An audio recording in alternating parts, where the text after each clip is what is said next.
9h19, retour sur ce qui est un peu notre fil bleu ce matin sur BFM TV.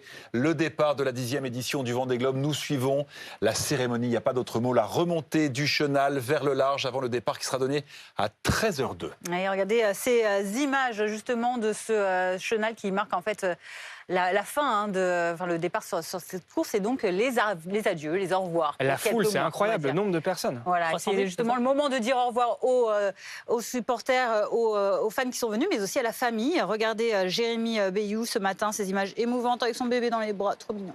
Il dit au revoir à toute sa famille avant de prendre le large donc pour cette course solitaire autour du monde. Des images très, très fortes qu'on aime partager avec vous. Mais il n'est pas tout seul sur son bateau pour le départ, Jérémy Bayou sur Charal, parce que sur ce bateau qui est en train de remonter le chenal, ils ont de la chance, Pierre-Yves Leroux et Franck Camas, le consultant de BFM TV pour ce Vendée Globe. C'est une sensation assez extraordinaire que vous devez vivre, messieurs.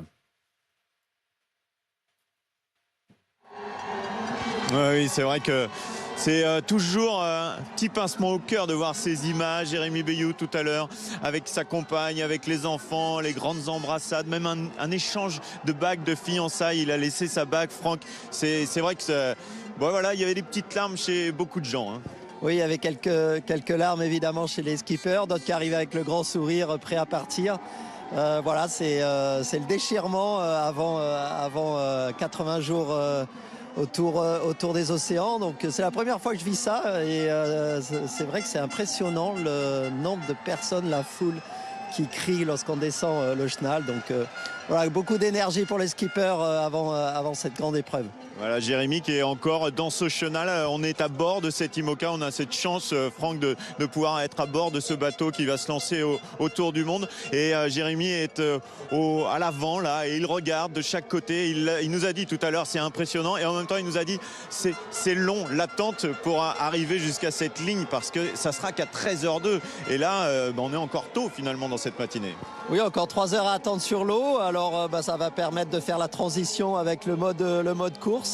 Le bain de foule va se terminer dans quelques minutes et puis on va commencer à réfléchir à la course, c'est-à-dire comment va être la ligne de départ, quelle voile on va mettre.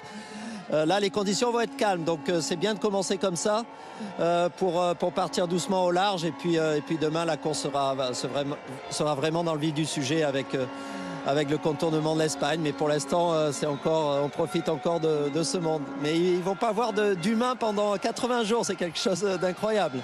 Donc là, ils en profitent parce qu'ils en ont des humains. C'est incroyable cette foule ici dans ce chenal. De chaque côté, là, on est quasiment à 400 mètres de la fin du chenal. Et avec Nils Olsen qui vous propose ces images, eh bien, on peut observer des rangées de 10, 20, 30 personnes, des gens sur les toits qu'on aperçoit au-dessus, les Jérémy qu'on entend également. Franck, regardez là, tout en haut de cet immeuble, il y a du monde partout.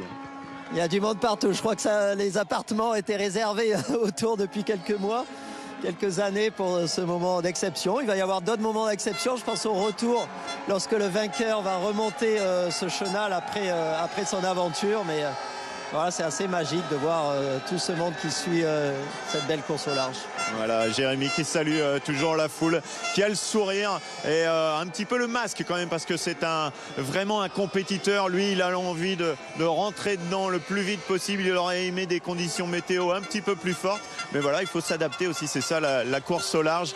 Et il continue à dire au revoir à tout ce petit monde. Et effectivement, Franck, comme vous le disiez il y a quelques instants, il y aura aussi le retour, parce que c'est la particularité de cette course. Il y a autant de monde au départ qu'aux arrivées et même jusqu'au dernier. Et ça, c'est particulier parce que finalement, tout le monde recherche surtout l'aventure, les histoires humaines aussi dans la course au large.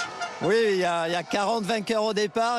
J'espère qu'il y en aura le maximum à l'arrivée, mais tout le monde a gagné lorsqu'on finit une telle épreuve.